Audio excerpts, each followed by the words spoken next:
Whoa. Yeah, knock it over. Um,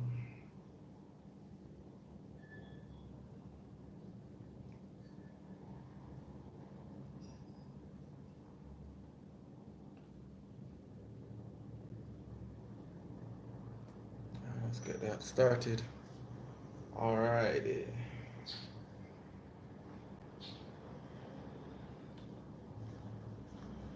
All right, welcome to this live recording.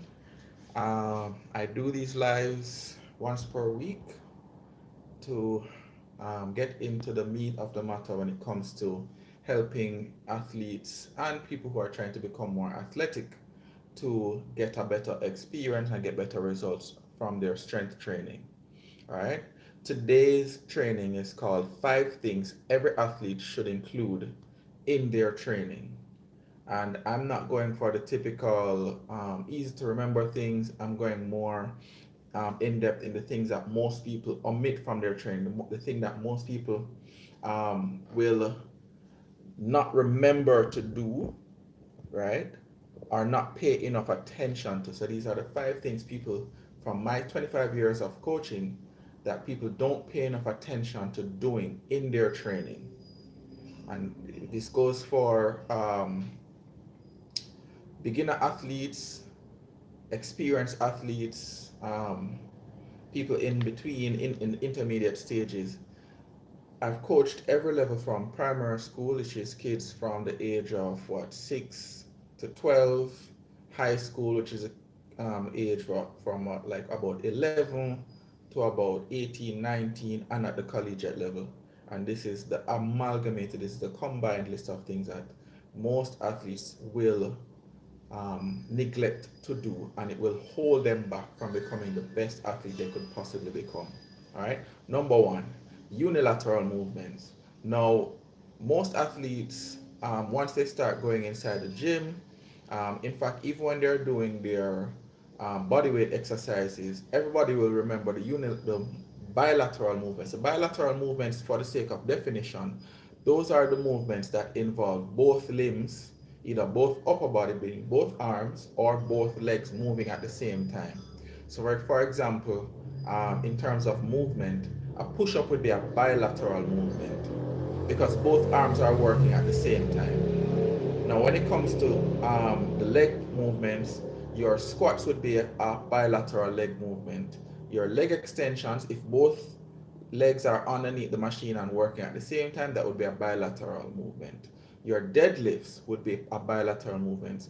Your cleans, your snatches would be bilateral movements.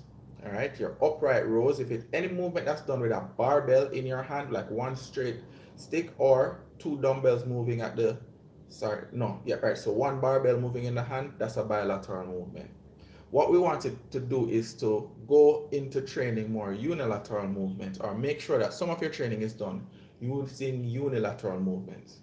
And to do that, you want to utilize either a dumbbell, or when you do your machine lifts, you want to utilize just using one leg at a time on the machine. So for a leg press, only one leg would be on the platform, pushing the plates away. For a leg extension, only one leg would be underneath the only one leg would be underneath the machine, extending the leg, or leg curls similarly. Make sure that you do unilateral movements as well in your program, because this is how you will balance out asymmetries between the right side of your body and the left side of your body. Why is this important? Because one of the biggest predictors of injury is when one side of your body becomes so much stronger than the other side that it is either carrying too much of the burden of propelling you through your sports training, or the weak side is just not able to keep up with the amount of power output from the stronger side. Most of us, by the way, are usually stronger in one arm and one leg than the other, meaning there's one side that just seems to get all the movements quicker than the other side. And so by doing your unilateral movements, your single arm dumbbell curls, your single arm bench press, your single leg squats, your single leg deadlifts, you balance out your right and left side. And that by itself actually helps to reduce your injury risk or your injury potential. All right, so unilateral movements is the first thing that in my 25 years of coaching and coaching experience is one of the things, critical things that's left out of a lot of athletes' programs that is causing them to not see their full athletic potential or to suffer from more injuries than they should. The second thing, and we talked about a while ago in unilateral training, balancing right and left. But the second thing, segueing on from that, is balance training itself. So your balance training now becomes the second most important thing. Reason being, if all power basically comes from the ground up, right? All power comes from the ground up. Now, if you're not training balance routine, whether unilateral balance and stability, right? So it's both, not just a balance, but balance and stability training. If you're not training your body to be stable and to be able to balance, in other words, to distribute effort between your right and your left sides in a stable position, then what's going to happen is that you are going to start to fundamentally trek in the direction of what you call, how would you put it, instability, unstable or uncoordinated movements. So in balance training, what we do is we put yourself in an unstable position and you force yourself to hold that position. You can do it with what we call like a wobble board or like a soft cushion. So if you want to train the legs or balance training in the legs, then you can stand on a wobble board, which is just like a disc. It looks like a flying saucer, an upside down flying saucer, and then when you put it down, the little unstable side of it or the egg-shaped side of it, it kind of rock from right to left like this. And when you're standing on the wobble board, you realize that you quickly have to figure out how to hold your posture together in standing without putting too much pressure on the right or on the left. Now that balance training is super important, not just for the not for the performance side, but also for injury prevention and rehabilitation. Because let's say, for example, a common injury in people who do field and court sports, ankle injuries, right? Like an ankle sprain. There's so many ways you can get an ankle sprain. If you're not working on your balance and stability of the foot and lower limbs from before you get the injury, then it takes a much longer time for you to rehabilitate from the injury afterwards, because your balance would have naturally not been at a high level. And then after getting the injury, now you have to retrain balance. It's going to be very difficult for you because you already did not have any significant amount of balance training in your program. All right. In addition to the balance training that you can do from using like a wobble board, standing on the wobble board, resting your hand on the like a wobble board and doing your exercises. You can also use like a what we call a it's like a medicine, not a medicine ball, it's like a Swiss ball, right? It's a big inflated ball, and you can either sit on it and perform exercises, or I've seen some people do kneeling exercise on it. I've seen people do core exercises on it, right? Or you can rest your hand on it and do some of your rest your hand on it and do some of your exercises there that will challenge the core stability and balance. All right. So those two that we've gone through before in terms of important things that athletes tend to leave out of their training program or not paying enough attention to, that is holding back and making them less athletic. The first two things that we covered are unilateral movements, meaning movements where you try to balance out strength between the right and left side of your body, and balance and stability training, where you try to maintain a posture or a position while challenging your ability to maintain it by being on an unstable surface. All right. The third thing, right, is mobility training. Now, with mobility training, what we're looking at is not the same as what some people will think. Like people think mobility and flexibility are the same thing.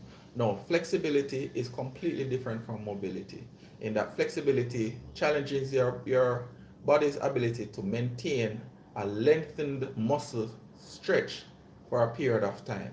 Whereas mobility is your ability to move into and through certain positions with motion. Flexibility is important, right? I'll never try to diminish the importance of flexibility. But in terms of sports training, mobility is more important because there's very limited opportunities for you to hold an extended or lengthened muscle position or body position in actual sports training, especially if you play one of those reactive sports where there are other people on the field.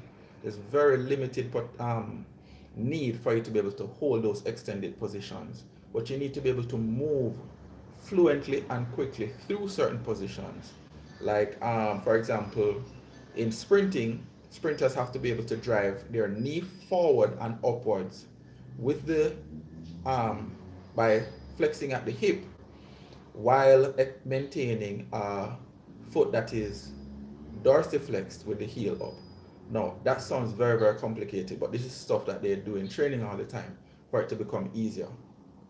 But if you look at those movements, those movements all involve moving quickly through time and space and allowing the muscles that we call the antagonist muscles, or the muscles that have to relax to allow your body to move through those positions, right? Those muscles don't become more efficient at doing that through stretches. You have to do mobility training or mobility exercises to teach your body how to relax at speed, right? So the muscles that are not working need to relax at the same speed as the muscles that are contracting to move you through space, right? And the only way for you to get to that point is to actually focus on doing certain types of mobility training through the big muscle groups and some of the smaller muscle groups surrounding the joints, and teach your body to relax and move effortlessly through space.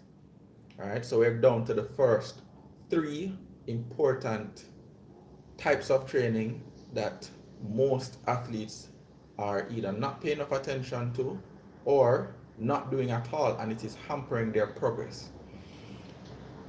The 4th type of training that a lot of people are either missing or not paying enough attention to is foot strength. Foot strength. And I remember in the second group, what we call stability training, we said that all power comes from the ground up. All right, all power comes from the ground up. So look at it this way now. The one thing as a sports person, unless you're a para athlete, the one thing that's constantly connecting you to the ground where all power comes from is your feet. If the feet are weak, your ability to generate power, right, or even to remain stable on the ground. So don't even think about moving it. If you have very weak feet, your ability just to maintain standing is going to be compromised, and that's going to put a lot of additional stress on the joints coming up the chain. So weak feet usually leads to ankles being a little bit stiffer than they need to be, right? Which also leads to weak calf and shin muscles, and that problem just keeps going up the chain, up the chain, up the chain. All right. So if you're not strong enough through the feet to even maintain positions, then when you start moving on the ground, and now you have to move, forward, laterally, backward with rotation, and you're not going to be able to do it as efficiently, because you're not the base of support on the ground, which is your feet, are not being taken care of. And a lot of athletes will go in the gym and they will do an infinite amount of bench press, shoulder work, they will do a lot of squats, deadlifts, all the big showing muscles, all the muscles that they think are driving everything, and they will neglect those small muscles in the foot that without them, the power that you're trying to get through the hips, through the core, through the shoulders just won't materialize. All right, so it's super important. All power starts from the ground up. If you're not training the feet, you won't be able to generate power from the ground. And all, well, not all, but the majority of your training will be in vain. All right. So foot strength is the fourth important type of training that most athletes don't pay enough attention to or not doing at all. And it's holding them back. It's stopping you from being more athletic because the feet aren't strong enough to support the amount of power that you've trained into the other muscle groups. All right. So far we have covered unilateral movements, which is making sure that your right and your left side are balanced. We've covered your balance and stability training, which is your ability to maintain postures even in unstable surfaces. Your mobility training is your ability. The third important thing was your mobility training, and that's your ability to move through different positions and overcome your body's own internal resistance, right? So to effortlessly move through those positions. And with the fourth thing that we covered so far is your foot strength, which is your ability to generate power from the ground through a stable foot, a foot that can manage the forces that need to be transmitted through the ground to propel you in the different sporting movements. All right. Now the fifth one is, I think, is the most neglected because most of our strength training culture comes from bodybuilding stuff. So it came from, I'll give you my own personal example. I used to watch a lot of Arnold Schwarzenegger movies growing up. You young ones might not know who Arnold Schwarzenegger is, but he's the big burly guy that is the final boss in all the. Hold on. There's a truck passing. So he's a big, strong guy that's the final boss in all of the Terminator movies, right? Now Arnold Schwarzenegger was a bodybuilder, and that bodybuilding culture that came up, is one of the reasons why most persons will tend to focus on the big showy muscles, right? I have athletes, not the university level, and I won't call names, but in their mind they still want to go in the gym and look muscular for aesthetics, even though they're athletes. And I keep trying to explain, look, the aesthetic part of it, if it comes, it comes. If it doesn't come, it doesn't come. But pay attention to the things that are going to drive your performance. So people tend to work on the muscles at the front of their body that is most likely to be seen when they walk into a room. And then the muscles on the back of their body, right? Those muscles tend to become neglected in their training. Those muscles we call the posterior chain muscles. And this is the fifth thing that people tend not to train enough of in their strength training as athletes. The posterior chain muscles must balance out all these big muscles that we tend to want to train the most in the gym or through our bodyweight exercises. All right. So let's say that you do a lot of push-ups, right? Typically, young men and women, when they're starting off in any sport, push-ups is a basic staple exercise, right? In the strength training program. But what happens if you're training push-ups but you're not training the corresponding pulling movement? That corresponding pulling movement, so if the push-up is this action, the pulling action that would balance off that movement would be this, right? So you'd hold on to something and you'd pull it towards you like this. Well, there are lots of ways to train that. You can train it in the gym if you have access to a gym. You can train it using just a bar. You can also train it using what I like to call, and I didn't name this exercise. I've seen many different names for this exercise, but I prefer the name Australian pull-ups. So Australian pull-ups are a type of pull-up where the bar is very low to the ground, and you get to mimic the exact opposite of a push-up, which is pulling yourself while activating all the muscles that flow down the spine. So think of a push-up is not just an upper body exercise, it also utilizes the core muscles to maintain that stable extended position where the shoulders, hip and feet are in a straight line. So if you're doing a push-up and you're broken, your butt is up in the air or your butt is sinking down to the ground, so you're broken, you're not doing a proper push-up, right? You have to maintain that flat back position. When you're doing the Australian pull-up, you have to maintain that flat position as well. You don't break at the hip, you don't sag through the core or anything. You have to maintain that straight line from the shoulders through the hips to the feet. So you're basically initiating and maintaining your posture using the muscles on the posterior chain from mid back, upper back and mid back, going all the way down to your calves. That's how you balance out the push-up. And I use that as an example, not necessarily to say that's the only thing you need to do, right? Of a posterior chain movement. Because the truth is there are lots of different types of posterior chain movements. But we tend to focus on, because again of the history of where our strength training comes from, which is based in this kind of bodybuilding mentality, bodybuilding facade, we tend not to pay enough attention to the muscles on the back side of the body. All right, and this is the fifth critical neglected area of exercise in athletes. The posterior chain movements, when they are not balanced out, cause you a world of problems. And there's no real way to get out of those problems other than to start implementing more posterior chain exercises, more exercises that balance out your muscles that are attached to the front of the body with the muscles that are attached to the rear side or posterior side of your body. All right. That includes also the muscle that gets hurt the most in sports that involve running and kicking, which is the hamstring muscles.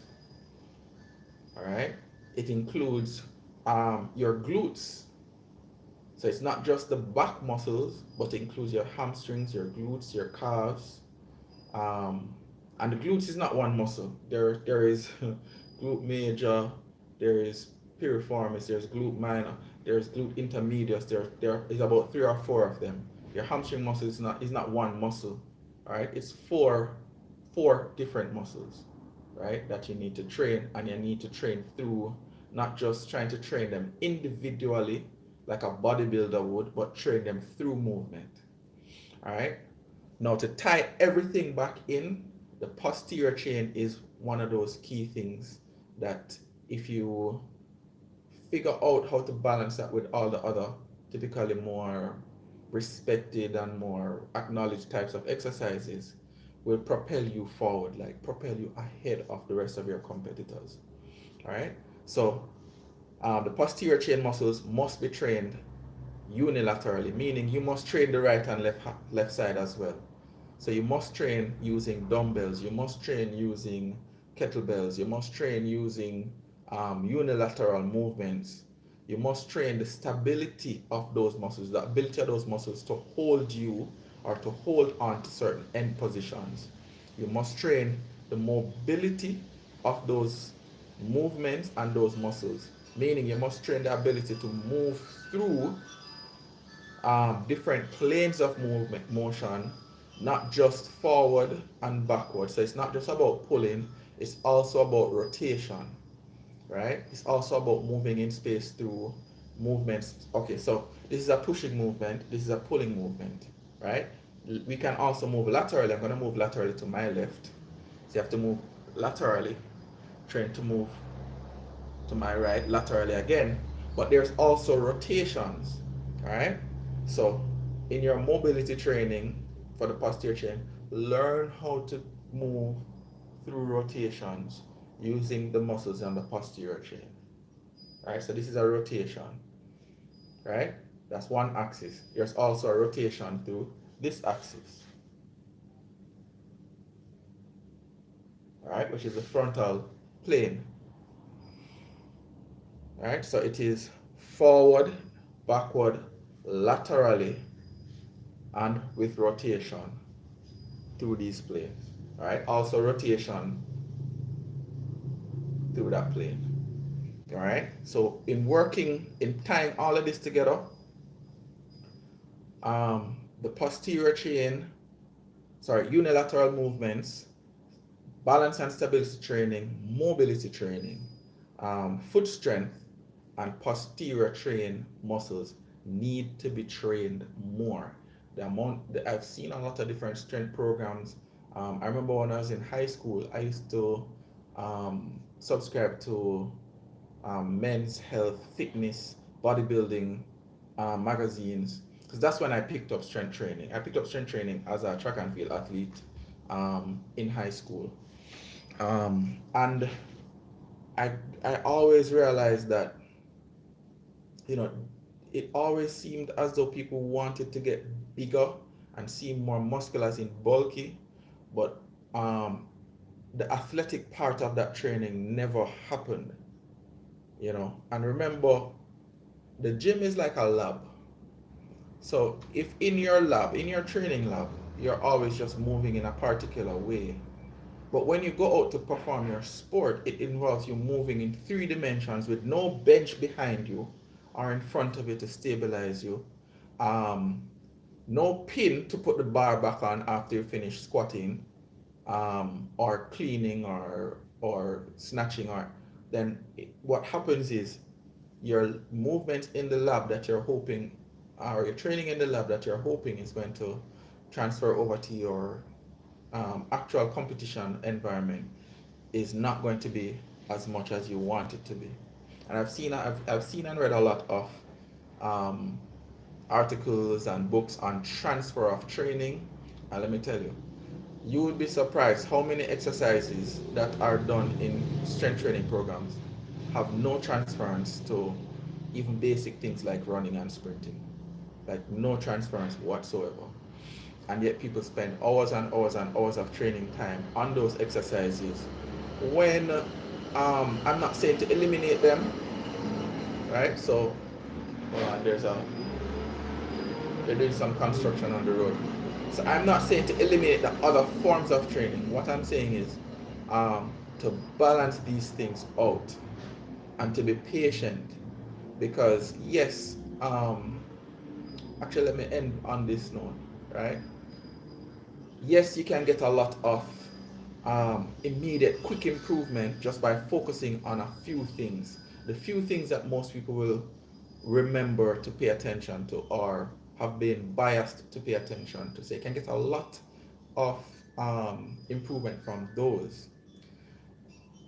But in my years of coaching, I've realized something. Whenever something rapidly improves, it tends to stall out at a lower level earlier than the other thing that tends to be more gradual in its development and a little bit slower. So, for example, in sprinting, people who get to their top end speed early in the race, their personal individual, based on their level of training and their genetic endowments, people who get to it too early in the race tend to spend the rest of the 100-meter decelerating. So if you get to your maximum speed at 20 meters, you have 80 meters worth of slowing down to do, right? This is facts. Every decent track and field coach knows this.